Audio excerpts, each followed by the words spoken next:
a number of speakers, and it's going to be wonderful. You're not going to hear me all the time. Yesterday was December 1st, the day designated as World AIDS Day, a day of reflection, of activism, of education regarding the epidemic of acquired immune deficiency syndrome caused by the human immunodeficiency virus commonly called HIV. AIDS is the disease and HIV is the cause, in the same way that the disease poliomyelitis is caused by poliovirus, or flu is caused by flu virus.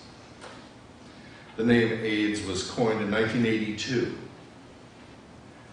to describe the condition of young gay men dying of pneumonia and other opportunistic diseases, which should have been suppressed by the immune system. In 1983, French scientists isolated a virus, and this was later confirmed to be the cause of AIDS. In 1986, the name HIV was established for the virus. Not everyone who is infected with HIV has or ever will have AIDS. The delay between infection and symptoms allowed the disease to spread in the gay community, in the injectable narcotics community, and through prostitution. There was no treatment for AIDS. In 1987, a drug called AZT was approved. AZT slowed the progress of AIDS so patients could wait for another miracle. Modern treatments combine several antiviral drugs, and they've changed the life expectancy of someone infected with HIV or who has developed AIDS from 18 months to several decades. That is, if they're careful and regularly take their medication. In Africa, the cost of drugs is a major factor in their availability to people. And control can also be thwarted by programs of misinformation and wishful thinking. Our service today is not about the disease of AIDS, but about people living during the AIDS epidemic. History books are filled with the missteps of governments.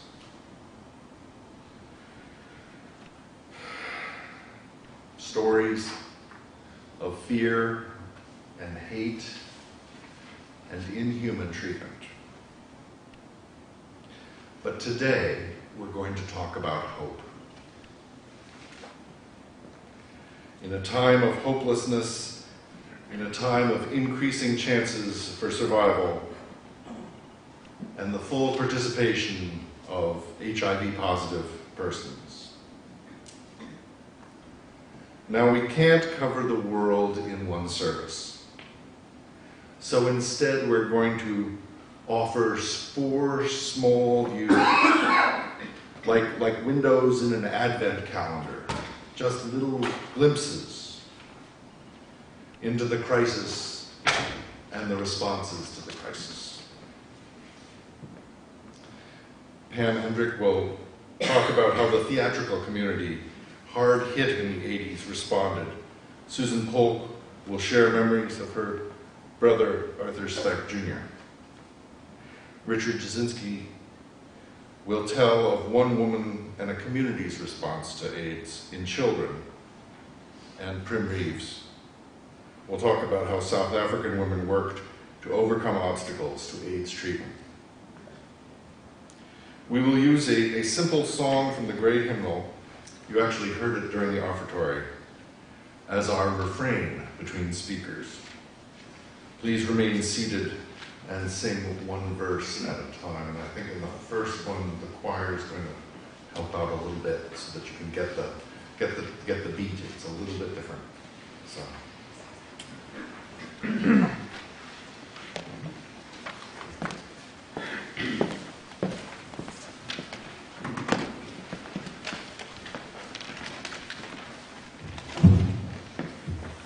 Well, so the AIDS epidemic in the 1980s hit the arts community, as you may well be very hard. I was part of a vibrant theater community in Minneapolis at the time, and it was really horrifying to lose first a playwright, then a costume designer, artistic director, choreographers, dancers, actors. And with the loss of these individuals, we found ourselves at a loss. We didn't really know what to do about this. It was unbearable to lose them, but I remember feeling also at the time, what a devastating loss for the world to lose all this creativity. And it's still hard for me to talk about that. But the hopeful part is that the creativity didn't just disappear. It was rechanneled into and also fostered a powerful activist response nationwide, especially on both coasts. And so I'm just going to talk just really briefly about that. Probably the boldest group was the AIDS Coalition to Unleash Power, or ACT UP. And it was started by Larry Kramer in 1987. Kramer was a screenwriter and a playwright and a GLBT activist. He was the founder of Gay Men's Health Center, but he became really frustrated with that group because he felt that they were not getting the results that they needed in the 1980s in terms of getting the world to pay attention, and especially our country to pay attention. So he said that he wanted to form this group. It was a very anarchistic group, and without any real strong leadership, and it's incredible that it accomplished what it did in that sort of loose formation, because he wanted to take more radical action. And thousands of people joined together for protests. This was mostly in New York, but then it spread worldwide. But they protested on Wall Street, they protested in front of the FDA, they protested in front of and in the offices of Cosmopolitan magazine for running an article by a doctor who said that heterosexual women would, if they were healthy and their partners were healthy, would probably not be infected by AIDS. They protested in front of St. Patrick's Cathedral because of the Catholic Church's opposition to making birth control more available, condoms in particular. And so where a lot of people really protested, or really condemned them for being overly radical, they did a tremendous amount of good in raising the profile of the crisis and in exposing the homophobia of our culture and the obstacles that posed to solving the crisis. What they did was theatrical and visual, and it really captured the attention of the media, which was desperately needed at the time. Larry Kramer then went on to write a play called The Normal Heart, which is largely autobiographical, about a radical activist who is abrasive and difficult to live with on all fronts. But it really also exposed the deep-seated homophobic attitudes that were underlying the nation's lack of response to the crisis. After that, there followed a spate of plays that dealt honestly and openly with HIV and AIDS. An important one by Cheryl West, who is an African-American playwright. The play entitled Before It Hits Home was a really important play in dealing honestly with the particular problems of the crisis in the African-American community and of attitudes towards homosexuality in that community that were standing in the way of education and the practice of safe sex. Then, of course, there were the musicals, Falsettos by William Finn, Rent, then in the 90s by Jonathan Larson, just to name a few. And then, of course, the 1993 winner of the Pulitzer Prize, Angels in America by Tony Kushner. Subtitled A Gay Fantasia on National Themes, it's a two-play series that has a combined running time of 7 hours and more. So there's too much happening in this epic for me to encapsulate it here. But suffice to say that the play takes us on a journey from near despair to hope and redemption, at least for most of the central characters. Roy Cohn does not come out so well in the play, but I'll be reading one of the final speeches from that play for our closing words, because I think it does bring us to a point of hope. So the theater community did a lot. In some ways, all the nation was our stage. I'd like to point out, especially since its inception in 1988, the New York-based nonprofit organization Broadway Cares / Equity Fights AIDS. Equity is the National Actors Union. They've raised over $100 million to provide critical services for those living with HIV and AIDS. And every year, for the past 10 years, my theater students at Stockton do a spring benefit that combines with the health services on campus to provide education about safe and healthy sexuality to the students, and also raises between $1,000 and $2,000 a year for South Jersey AIDS Alliance. So artists are continuing to work on this problem worldwide. I think that that has been the best healing we could have had in the arts community. Thank you.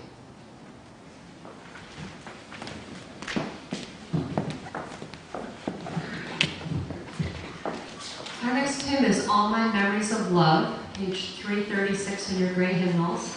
Because this song is not familiar to many of us, we're going to have Barbara play it through once, then Penny and I are going to sing it once for you, and then we're all going to sing just verse 1 together. So please rise in body or spirit.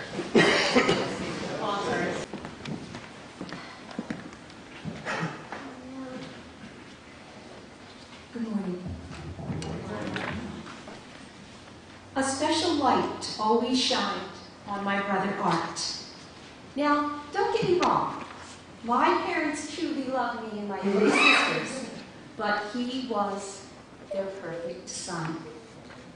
Arthur Harold Speck, Jr. He was bright, he was witty, he was handsome. His prom pictures show a dashing young man with a killer smile. He had an incredible range of interests and talents. He could reel in stripers with our dad in the morning, and come evening, don an impeccably tailored suit while selecting the finest wine for dinner. He was ambitious. He started off working in our family business, Captain Speck's You Drive Boats. When he moved to Philadelphia, he worked in many aspects of the restaurant and catering business. He later made a successful career of restoring properties in up-and-coming neighborhoods. Despite his success to succeed, he never lost his good humor and sense of fun. A favorite family memory is the Christmas when he purchased little wind-up toys for all the children and adults in our family. We crawled all over the kitchen floor, laughing in delight over our treasures. For this son of the Bay, the world certainly was his oyster. Then in the fall of 1993, I received a call from Art's partner that Art's world and that of our family would be changed forever. Art had AIDS. My heart stopped and tears ran down my face. By itself, the knowledge of Art's illness would have been unbearable enough. But now it was my job to break this devastating news to my parents. Now keep in mind that at that time, the diagnosis of AIDS was for all intents and purposes a death sentence. We lost Artie on July 5th, 1994, at the age of 34. He contracted pneumonia, and the AIDS virus would not allow his body to fight it off. Our time with Art was a gift and a blessing. He enriched our lives and brought us great joy. He's with us and watches over us as we raise money for the AIDS Fund and walk in the Phillies AIDS Walk. Glasses of Cabernet and gourmet meals bring him closer. On sailing, fishing, and clamming trips, he's at our side. He's with us at holiday gatherings, encouraging our silly pranks and funny stories. This disease may have claimed his body, but his spirit remains among us. And it is my personal hope that as time goes on and I share my brother's stories with my grandchildren, that their question will be to me, "So, Graham, what was AIDS?"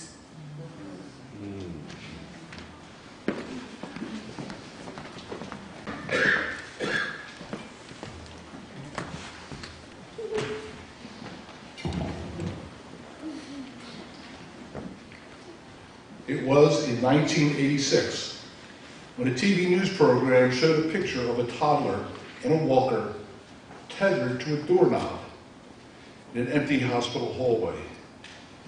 He was one of a growing number of children with HIV/AIDS warehoused in hospitals.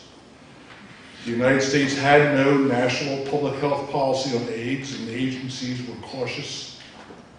It was assumed that children would not live long. Starcross is a small, autonomous, monastic community of lay people in Annapolis, California. From February 1986 to the present, the AIDS pandemic has been part of their life at Starcross. Seeing that news program, Starcross undertook the task of providing a home for abandoned HIV-positive children at the monastery. Meanwhile, in December 1989, the communist regime in Romania was overthrown. Immediately, unbelievable stories came out. At least 120,000 abandoned children were living in subhuman conditions. Most of them had AIDS because of the practice by doctors of reusing needles for injections. So in 1990, one of the Starcross monks, Brother Toby, came to Constanta, Romania. 4 segments on ABC TV's Prime Time Live, filming Brother Toby's activities, revealed that without intervention, these children would be left to die from starvation and neglect. When Brother Toby saw the hospital and how many abandoned children were there, he asked for a place which could be arranged to care for some of these children. He was given an old building which he transformed into 6 small apartments separated by plywood and curtains. Each contained a bedroom for 5 children, and near them was a small sleeping room for a mama. He named it Casa Speranza, or House of Hope. So shortly afterwards, 6 American volunteers left their homes and families and came to take the first 30 children from the hospital and care for them at Casa Speranza. They ate and slept together with their mama, and the children began to feel that they had come home. One of the volunteers, Marilyn Mullinax, was then age 48 and lived in Longview, Texas. She was an insurance agent. She says that she was in spiritual pain, and that pain makes you stretch. And stretch she did. One restless night, unable to sleep, she surfed the TV channels and found herself watching one of those prime time live showings, and it changed her life. She wasn't sure where Romania was, didn't know the language, living conditions, politics, or customs, but she knew she had to go.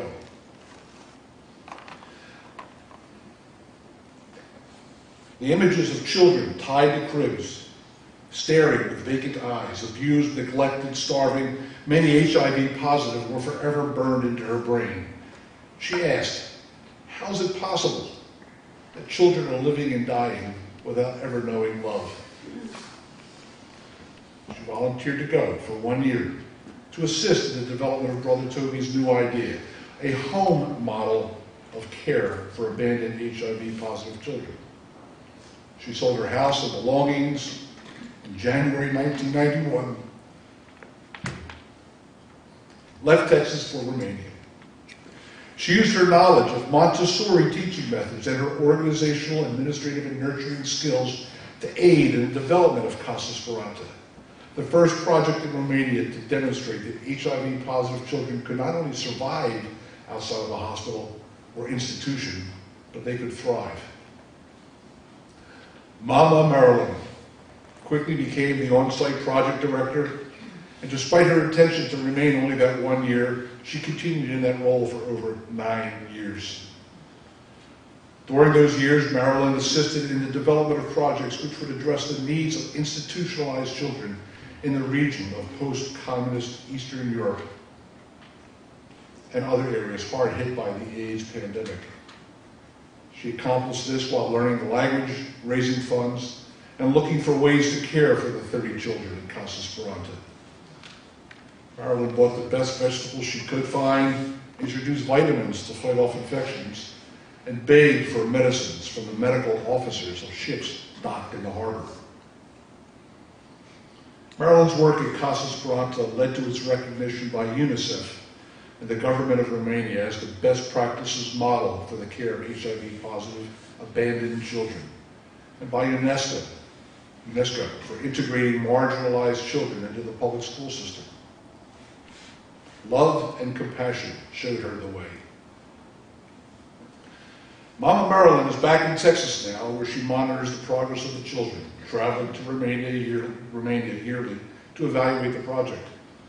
She serves as the president of the board of Casa Speranza, president of the board of the East Texas Casa, and a board member for Africa's Children, Africa's Future, a project that aids Tanzanian children and youth.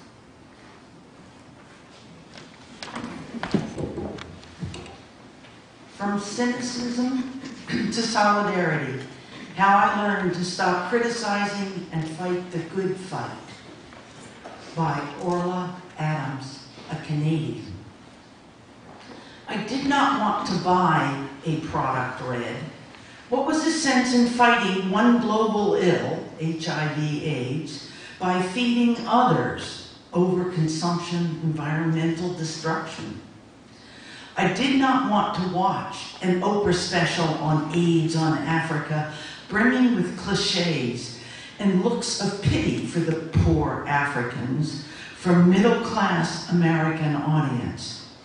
I did not want to hop on the trendy Bono AIDS bandwagon. I was tired of self-promoting Western celebrities.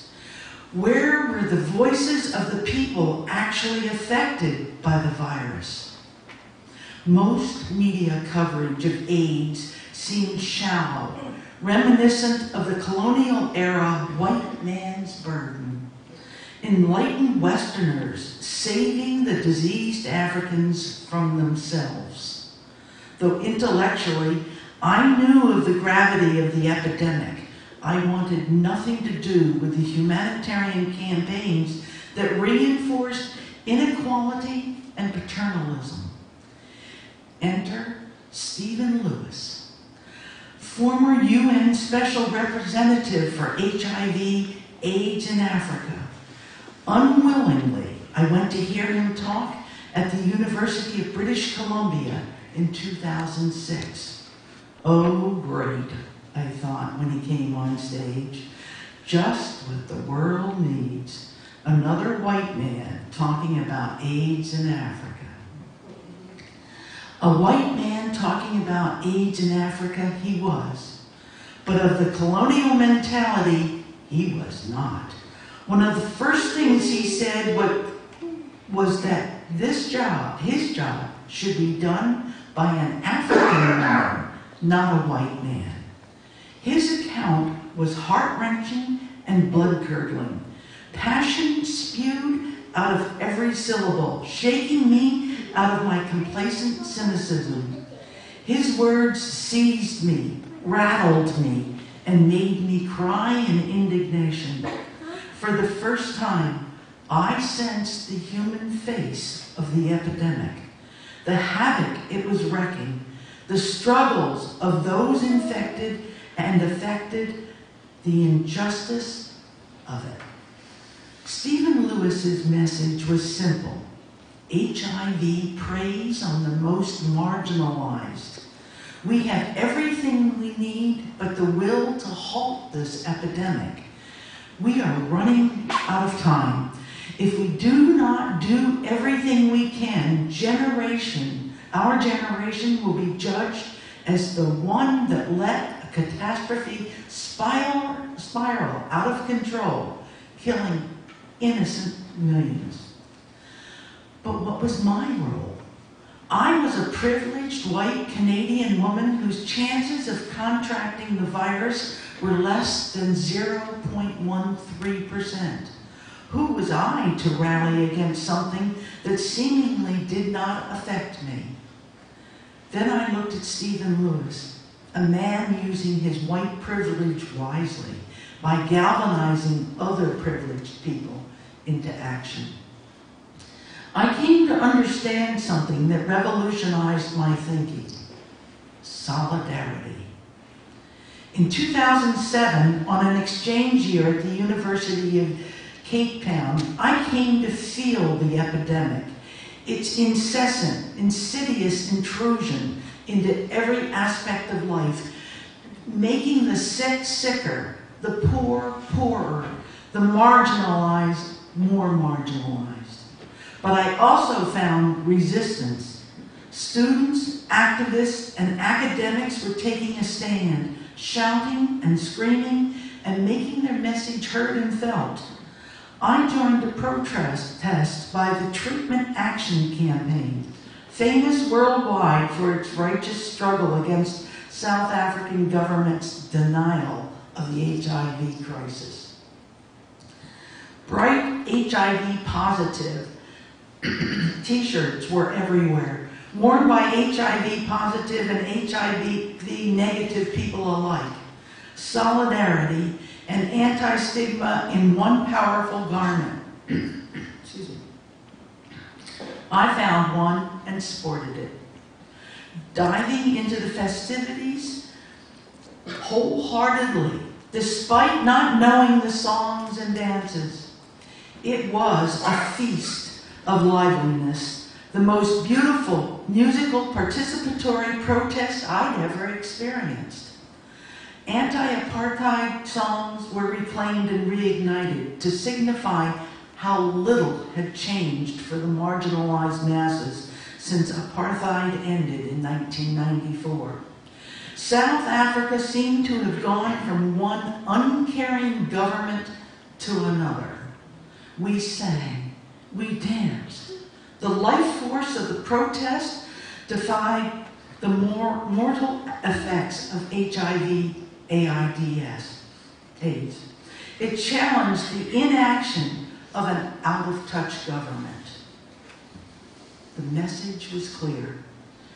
Africans were not taking AIDS lying down. They were not waiting for the white man or international bureaucracies to save them. They were informed, empowered, determined, and the best thing white folk like me could do to help was to stand with them, not on their behalf. To educate people at home, to pressure the Canadian government to increase its meager financial commitment to global AIDS. This challenged me to take a look at what was happening in my own backyard. Travel can make you reflect on your home. Involvement in AIDS activism in South Africa made me reflect on the epidemic in Vancouver. While working at Panos, Canada, I learned about the nature of HIV/AIDS in my own city. I became acquainted with its host community-based HIV/AIDS groups, many servicing the downtown East Side, one of the poorest districts in Canada. Challenging the traditional practice of sending experts from the developed world to help developing countries, Panos brought 10 Haitian HIV activists, nurses, doctors, counselors, and community leaders to Vancouver in November 2008. This project, the Haiti Exchange, was based on mutual respect and equality, on recognition of the sameness of struggles in the developed and developing world. Differences in social, economic, political, and historical conditions exist, certainly, but we are fighting the same fight for health and justice. HIV/AIDS is not an African problem, a developing world problem, or a gay problem. It's a problem for all people sharing the earth. Each of us has the power to take a stand, and even more power if we stand in solidarity with others. Umanla, a way through. Umanda meaning power, a way through meaning it's the people's. And I'd like you to join with me. This half with the Umanla, this group with the Uwezu. Ready? Umanla, Uwezu. Louder. Umanla, Uwezu.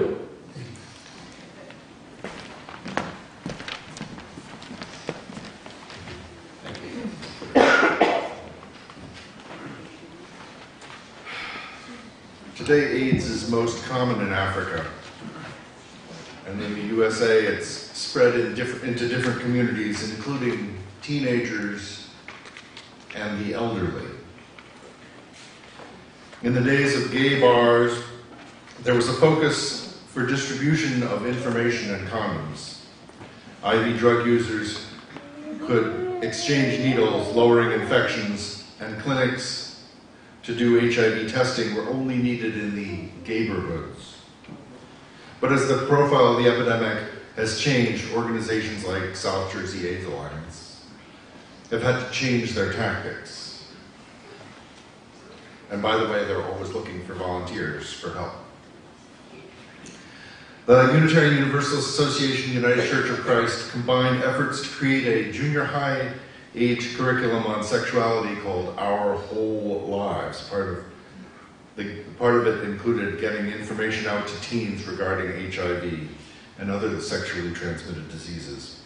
And the teens who had taken Our Whole Lives, OWL for short, find themselves to be experts in their high school communities, counteracting rumor with fact and fear with hope, in a way that's much more effective than just saying no. While I was in seminary, a colleague developed complications due to AIDS. He was awarded a Master of Divinity degree posthumously at my graduation ceremony. The epidemic is not over. And yet there is hope.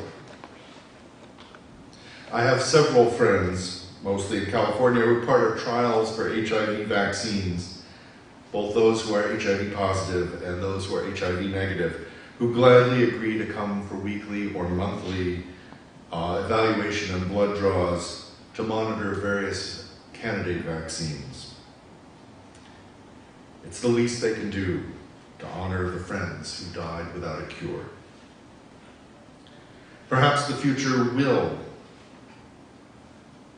involve the eradication of HIV worldwide, and AIDS will be like polio, no longer a fear. Those who have died will be remembered. One day, there'll be a curiosity for genealogists when they see that so many people died young in the 80s and 90s, and how society held them in love. Oh, that was the time of AIDS, the historians will say. Pam will end our World AIDS Day commemoration with a reading from Angels in America. And then we'll sing the first verse of All My Memories of Love, followed by a few minutes of silent reflection. And then when Barbara begins playing again, after the silence, you're welcome to come forward and place a stone in one of the vases or in our chalice bowl, or just to continue sitting quietly.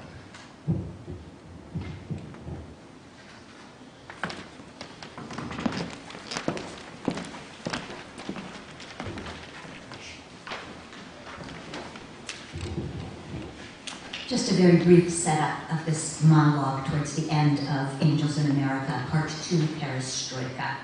The monologue is spoken by Harper Piet, who is an agoraphobic with a mild Valium addiction, married to, she's a Mormon, and her husband is a closeted gay who's in deep denial and who works